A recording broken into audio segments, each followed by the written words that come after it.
Hoje é dia de falarmos sobre o RECT11, o Fundo de Investimento Imobiliário REC Renda Imobiliária. E bom, nesse vídeo eu vou analisar os ativos e trazer a minha opinião sobre eles.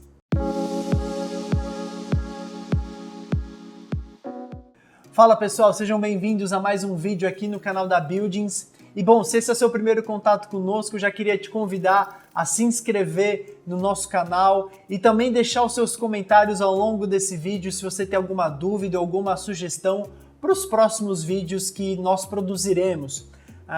Bom, a ideia aqui, como muitos de vocês já têm acompanhado, é analisar o fundo imobiliário muito mais voltado para o lado do tijolo do que para as questões financeiras do fundo, já que o lado do tijolo vem muito com a nossa experiência aqui da Buildings de anos acompanhando esse mercado.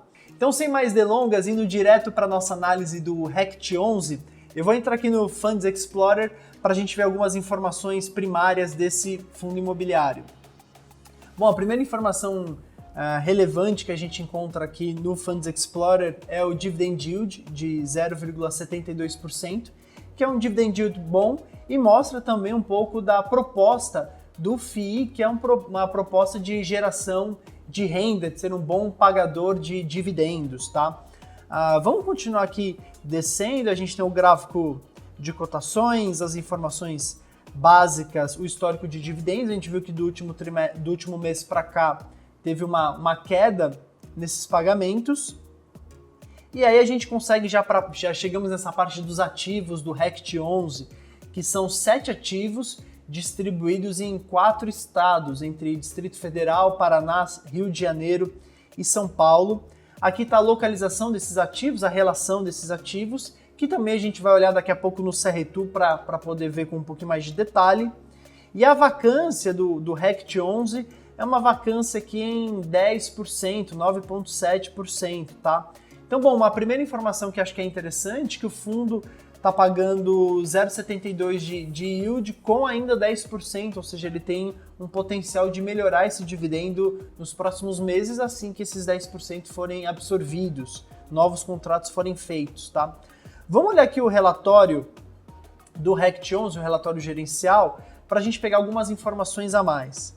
Então, aqui está o relatório do RECT11, e aqui a gente começa com as notas do consultor, que eu sempre indico que você, cotista, investidor, leia com atenção, porque tem muitas informações relevantes e é a forma de como a gestora pode se comunicar com você daqueles pontos principais sobre o ativo, qual que é a visão deles de mercado.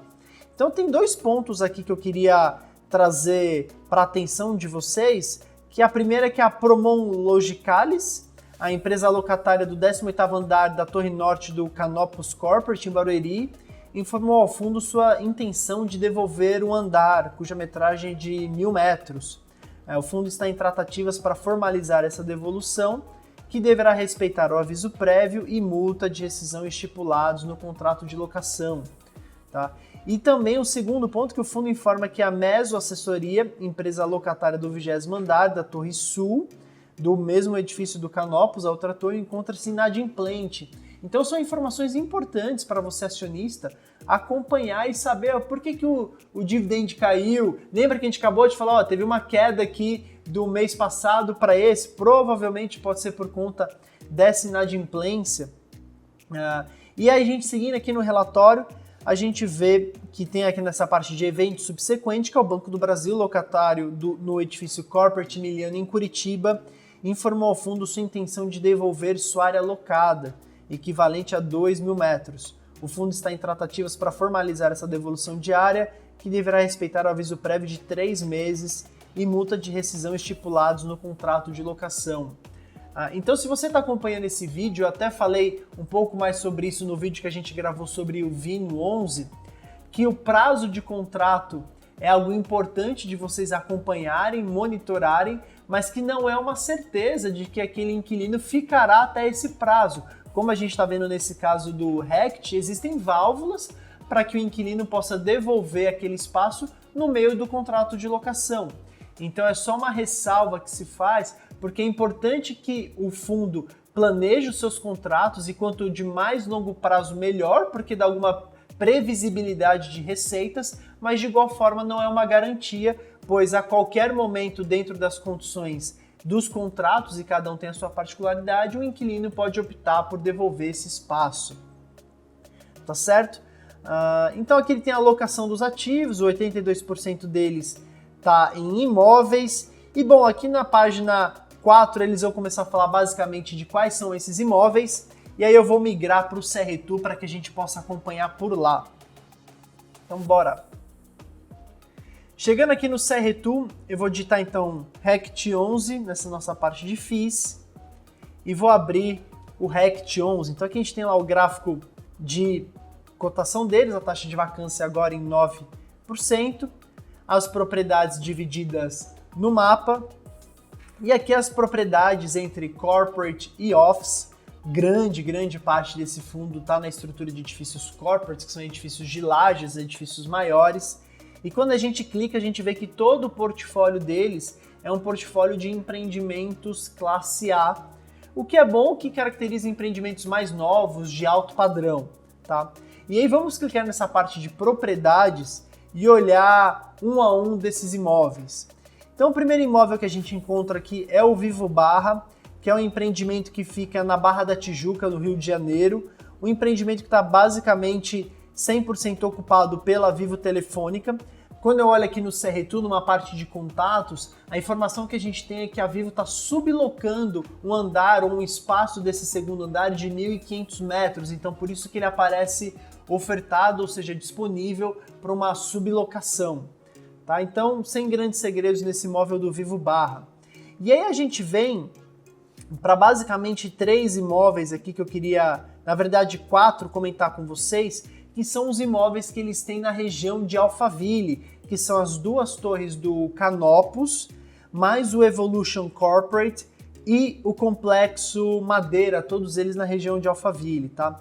Quando a gente olha o Evolution Corporate, tanto a Torre Norte quanto a Torre Sul, a gente vê que principalmente a Torre Sul, ela tem uma vacância importante, aqui algo como 5.700 metros. Mas vamos voltar para a Torre Norte, vamos dar o double click e olhar um pouquinho mais em detalhes, tá? Então, quando eu venho aqui em conjuntos e valores, a gente vê que existem basicamente 2 proprietários nesse empreendimento e os 2 possuem espaços vagos, ou seja, a vacância do imóvel não está concentrada nem só no fundo, nem só nesse outro proprietário. Ambos possuem espaços vagos, apesar que a vacância do fundo ela é bem menor. Existe um ponto bom que eu estou vendo aqui e um ponto não tão bom assim. Qual que é o ponto bom que eu quero colocar aqui? Pelo visto, existe um alinhamento de preço entre os 2 proprietários, seja fundo, seja o outro proprietário, que pedem o mesmo valor de aluguel, o que é importante, pois não há uma discrepância dentro do próprio ativo. O ponto que não é tão bom assim é porque, obviamente, o inquilino interessado em fazer uma locação nesse fundo imobiliário, ele vai ter a possibilidade de fechar um espaço entre os 2 proprietários, o que acaba tendo uma certa concorrência interna que pode ser prejudicial para o fundo imobiliário, ok? Então essa é a situação da Torre Norte do Canopus. Então, quando a gente vem aqui para o Canopus Torre Sul, indo direto para a aba de proprietários, a gente vê que o fundo possui 5 andares que estão vagos, o 6º, 7º, 8º, 9º e o 10º andar, todos eles com mais de 1.100 metros quadrados. Além do 20º andar, que como a gente já comentou aqui no relatório, essa mesoplanejamento também está nesse momento inadimplente. Então é uma situação um pouquinho mais preocupante sobre esse empreendimento. E aqui vamos na Torre Sul, vamos olhar o histórico do empreendimento também. Então veja que ele foi entregue no 3º trimestre de 2012, com 91% de vacância, ou seja, ele já tinha 9% pré-locado. E aí a vacância abaixou para 73, 69, 47, 34, subiu para 39, 43, ou seja, o empreendimento nunca teve uma taxa de vacância menor do que 34% desde 2012. Então essa é uma característica que o investidor precisa levar em consideração na hora de optar pelo seu investimento, tá? Então esse empreendimento, a gente pode ver que ele tem uma taxa de vacância alta, apesar que também segue a linha da região. Daqui a pouco a gente vai falar sobre os dados gerais de Alphaville, certo? Então, essa era a nossa análise da Torre Sul. Voltando aqui para o RECT no Cerretu, eu vou pular o Parque Cidade Corporate, eu vou para o Evolution Corporate, que está na mesma região de Alphaville, e depois eu comento sobre os outros dois. Então, o Evolution tem uma situação diferente, que a gente tem basicamente 3 proprietários, o RECT 11, o XP Properties e um outro proprietário privado, que não é fundo. E aí, quando eu olho a vacância do fundo do RECT, ele está com 0 de vacância, está 100% locado para Livelo e Alelo Brasil. É um empreendimento também que possui um histórico de vacância bem baixo. Hoje ele tem 9%, mas nos últimos 3 trimestres ele estava 100% locado, e a vacância anterior era de 6%, 3%, 0%, que é uma vacância muito menor do que a região de Alphaville apresenta. Então esse Evolution Corporate particularmente é um dos melhores empreendimentos ali da região. Então ponto positivo para o RECT 11. E aí eu vou voltar aqui, vou pular os outros empreendimentos e vamos também para o Complexo Madeira, que é um outro empreendimento em Alphaville, que ele tem um pouco mais dessa característica office, no sentido de ser pensado com salas um pouco menores, salas de 50 e poucos metros, apesar que o fundo ele tem uma locação feita para uma empresa única que ocupa uma grande área do empreendimento, algo como 4.200 metros. Tá? Então hoje o fundo não possui vacância nesse empreendimento. E aí, antes de seguir para analisar os outros mercados, eu vou entrar aqui em estatísticas no painel histórico e eu quero dividir com vocês aqui, vou selecionar a região de Barueri, que é onde fica Alphaville, alguns números macro da cidade para que vocês entendam por que a taxa de vacância no Canopus está alta e por que por mais que ele não tenha vacância no Evolution ou no Complexo Madeira, é um ponto de atenção para o investidor. Então, quando a gente pega todos os empreendimentos, tanto A, B e C em Alphaville, na região de Barueri, dos empreendimentos de padrão corporate, a gente vê que a taxa de vacância é de 30,6% no fechamento do segundo trimestre, tá? Quando eu olho apenas os empreendimentos classe A, os empreendimentos de maior padrão, essa taxa de vacância sobe um pouquinho para 30,7%, ou seja, então a gente vê que o mercado como um todo ele gira basicamente com uma taxa de vacância bem alta, que está em linha com o que está o Canopus. Pelo que a gente viu, a taxa de vacância do Canopus estava em 39%, ela está acima da região, mas de igual forma a região como um todo, há bastante tempo tem vacâncias muito altas. Eu estou batendo o olho aqui, basicamente desde 2011 que ela chegou nessa casa de 26% e não baixa muito além disso. Então essa é uma característica da região de Alphaville, que há bastante tempo trabalha com taxas de vacância mais alta. Tá? Voltando aqui para a nossa análise do RECT, então vamos voltar nos empreendimentos que eu pulei. Vamos falar um pouquinho do Parque Cidade, o empreendimento deles de Brasília, que eu acho que é o primeiro imóvel que a gente analisa aqui de Brasília. Quando eu olho aqui o fundo, ele tem um andar vago. Na verdade não é um andar, é uma parte de um andar vago, do 8º andar. Quando eu olho o histórico de vacância desse empreendimento, a gente vê que desde 2014 ele tem uma vacância em 18%, aumentou para 21%, depois zerou, e aí teve uma nova disponibilidade com 4%, 6%, 10%, depois zerou. Então hoje ele está em 4,9%, não é um grande problema, a gente historicamente não vê uma vacância muito alta, mas também essa oscilação, em linhas gerais, ela não é um bom sinal, tá? Levando em consideração que também o fundo imobiliário não é o único proprietário do empreendimento. Então vamos voltar aqui para o painel histórico e vamos olhar os números gerais de Brasília, que não são números muito comuns das pessoas observarem e terem na cabeça. Então quando a gente olha o mercado corporativo para todas as classes A, B e C, a gente está falando de 192 empreendimentos com uma taxa de vacância de 13%, não é uma taxa de vacância tão alta. Quando eu olho apenas os empreendimentos de padrão classe A, eu estou falando aqui de 60 empreendimentos com uma taxa de vacância de 12,5%. Então a gente pode ver que historicamente, quando eu olho os empreendimentos classe A taxa de vacância estava em 15%, caiu para 12%, esteve 14% em trimestres anteriores, 9%, 10%, ou seja, desde 2016 que ela está basicamente entre essa casa de 10% a 13% de vacância. o que não é baixo, também não é muito alto, é basicamente um mercado equilibrado, tá? Então sem grandes problemas aqui na região de Brasília. Então voltando aqui para o RECT 11, vamos analisar o Emiliano Corporate, que foi um empreendimento que o Banco do Brasil citou, que quer devolver os espaços. Então a gente vê que o fundo não é o único proprietário, ela divide com outra empresa, e no fundo agora eles devem ter essa desocupação no segundo andar do Banco do Brasil, aumentando a taxa de vacância do empreendimento.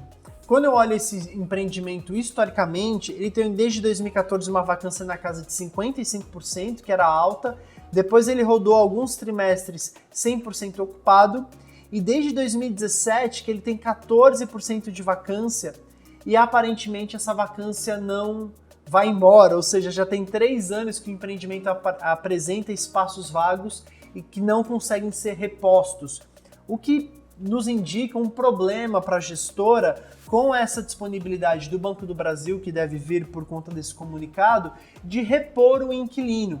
Então, por isso que em outros vídeos a gente ressalta tanto essa questão das regiões, que é importante que vocês entendam aonde está aquele ativo, porque isso vai trazer exatamente a dificuldade que a gestora vai encontrar na hora de eventualmente repor o inquilino que saia do imóvel, do empreendimento. Então, bom, vamos analisar aqui também alguns dados de Curitiba. O bom do RECT é que ele tem essa distribuição por outras cidades, que nem sempre a gente teve a oportunidade de trazer dados aqui para vocês. Então, no painel histórico de Curitiba, quando eu olho todos os empreendimentos de todas as classes de perfil corporate, nós temos 152 edifícios com uma taxa de vacância próxima a 15%. A gente vê que essa taxa de vacância se mantém ao longo do tempo. Vejam que a média de preço pedido é uma média bem baixa comparado com o que a gente costuma trabalhar aqui em São Paulo. E quando eu olho apenas os empreendimentos de padrão classe A, essa taxa de vacância está um pouquinho menor, na casa de 12,8%. Basicamente, como é a região de Brasília, da cidade de Brasília, que a gente falou que tem uma taxa de vacância equilibrada, tá? E por fim, vamos analisar aqui o Parque Ana Costa, as duas torres. Aqui o fundo tem um espaço, uma propriedade menor, de 513 metros, que está ocupada pela DB Schenker. E a outra torre, vamos olhar aqui também a outra torre, Parque Ana Costa Torre B, que aí o fundo tem uma propriedade maior, mas de igual forma também ele está 100% ocupado o fundo, tá? O empreendimento, entretanto, possui uma taxa de vacância alta. Quando a gente olha aqui o histórico, ele está hoje com 37,75% de vacância, que não é uma vacância que está no fundo, mas está no outro proprietário que divide a propriedade da torre. Então é um ponto para se levar em consideração, que apesar do fundo estar 100% ocupado, existe um indício de uma taxa de vacância bem alta. É aquilo que a gente comentou sobre uma eventual dificuldade de reposição, tá? E vamos olhar também os dados estatísticos históricos sobre Santos, que é uma nova cidade que a gente também não teve a oportunidade de citar aqui em outros vídeos, tá? Então, Santos, olhando o mercado como um todo, corporativo, a gente está falando de 49 empreendimentos, tem uma cidade que tem uma oferta imobiliária menor, com uma taxa de vacância em 26,7%, é uma taxa de vacância maior. E quando eu olho apenas os empreendimentos de alto padrão, que tem a mesma característica do Parque Ana Costa, a gente está falando em 32% de taxa de vacância em 10 empreendimentos, ou seja, a gente tem um estoque que é pequeno de empreendimentos de alto padrão, mas que por enquanto está super ofertado, ou seja, com uma taxa de vacância bem alta. Então, bom, essa era um pouco da nossa análise imóvel por imóvel. Eu queria trazer aqui um resumo para vocês das nossas considerações sobre o RECT 11. Tá? Então, pontos positivos é que o dividend yield, como a gente citou no começo do vídeo, é um dividend yield que, na minha opinião, é um dividend yield bom, de 0,72, com esses 10% de vacância, que você pode fazer a conta de várias formas. Então o empreendimento ele pode ganhar ainda 10% de vacância no dividend yield, o que é bom, ele não está no limite dele, ele não está 100% alugado. Em contrapartida, a gente viu no próprio relatório que existem algumas devoluções anunciadas que devem impactar negativamente essa distribuição de dividendos. Um outro ponto positivo do RECT, que são empreendimentos de grande porte, são empreendimentos com ABL grande, empreendimentos imponentes de bom padrão construtivo. Então, como a gente viu no gráfico da classe dos empreendimentos, todos eles são empreendimentos de classe A, de alto padrão, então é um portfólio que do ponto de vista construtivo é um bom portfólio. Ele tem contratos de longo prazo. Quando você analisa o relatório gerencial também, eles dividem o prazo de contratos a inquilino por inquilino, ou na verdade ativo por ativo. A gente pode ver que muitos deles estão para 2024, 25, 26, alguns 2030. Está bem distribuído, então eles têm alguns contratos de longo prazo e alguns também com renda mínima garantida, o que é importante para a estabilidade de dividendos. Um fundo com uma característica muito definida também para ser um bom pagador de dividendos, tá? Então por isso que as transações foram feitas com cap rates bem altos, maior do que a média de mercado. E como ponto positivo, eles têm essa diversificação em várias cidades, em várias regiões, em vários ativos com diversos inquilinos.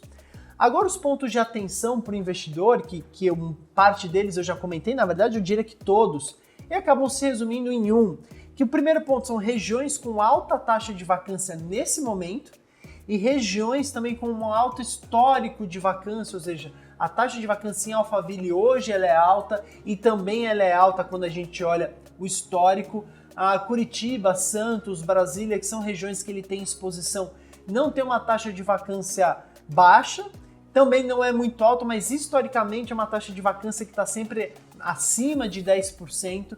Então isso entra muito nessa análise que é basicamente o único ponto. O segundo ponto são os empreendimentos com a alta taxa de vacância agora, por mais que muitas dessas vacâncias não estão no fundo, estão em outros proprietários, mas é um indicador, e que esses empreendimentos também historicamente mostram altas taxas de vacância também. Acho que o grande ponto do RECT, tentando resumir a minha opinião, é que ele tem bons ativos, bons contratos, é um bom pagador de dividendos, contratos de longo prazo, já que essas aquisições foram feitas com cap rates bons. O grande ponto é que as regiões onde eles estão estabelecidos, a gestora pode ter uma dificuldade de reposição desses inquilinos caso ela sofra com devoluções ou quebras de contrato. Então acho que esse é o grande ponto. A gente vai ver agora o trabalho da gestora mais de perto por conta dessas devoluções anunciadas das empresas que manifestaram interesse em rescindir os seus contratos. Como que a gestora vai trabalhar na reposição desses inquilinos? Eu também queria deixar claro que o que eu estou fazendo aqui é uma análise baseada na minha opinião e experiência de mercado imobiliário, minha e da Buildings, mas que em nenhum momento representa uma recomendação de compra, venda ou manutenção desse fundo imobiliário. A ideia é te dar alguns insights, algumas coisas que vocês possam também levar em consideração na hora de fazerem suas próprias análises. Então, bom, essa era um pouco da nossa análise do RECT. Eu quero te convidar também, se você ainda não instalou o Buildings Mobile no seu celular ou no seu tablet, entra na loja da Apple Store ou na Play Store, faça o download do Buildings Mobile, pois lá você consegue ver alguns dados estatísticos para a cidade de São Paulo de uma forma geral e acompanhar qual que é a taxa de vacância. O fundo imobiliário está abaixo ou está acima dessa taxa de vacância? Você também consegue pesquisar imóvel por imóvel e ver, eu não conheço esse Emiliano Corporate, deixa eu digitar, e lá ele te mostra qual que é a BL aproximada do empreendimento, qual que é a taxa de vacância atual do empreendimento, e não está restrito só ao fundo, ele vai trazer a taxa de vacância e a BL total do imóvel, então te ajuda a ter uma ideia maior de como que é o empreendimento, seja ele 100% em fundo imobiliário, seja ele dividido com outros proprietários, tá? Bom, então essa era a nossa análise sobre o RECT 11. Se você ainda não é inscrito no nosso canal, se inscreva agora, deixa o like também se você gostou desse vídeo e, por favor, deixa nos comentários quais são as suas considerações, se você investe ou não no RECT, se você gosta, se você concorda com os pontos que nós abordamos aqui nessa análise, e também quais são os outros fundos de investimento imobiliário que vocês gostariam que a gente traga nas nossas próximas análises. Então eu vou ficando por aqui, obrigado e até o próximo.